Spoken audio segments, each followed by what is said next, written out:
Magandang umaga po. Andito po tayo sa Raglan 3/4. Ito po yung Raglan 3/4 ko.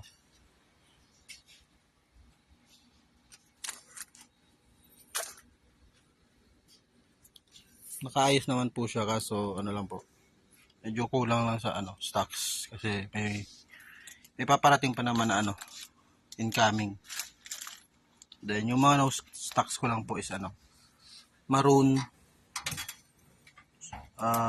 small, medium, large, XL, tapos navy blue na small, large, XL to XL po. Then sa top load naman po, yan po yung ibang stocks ko ng Raglan 3/4 dito po nilagay. Para mabilis lang po kuhanin pag nag-load. Yung kulang na lang po is master parcel po, papagawan ko na lang.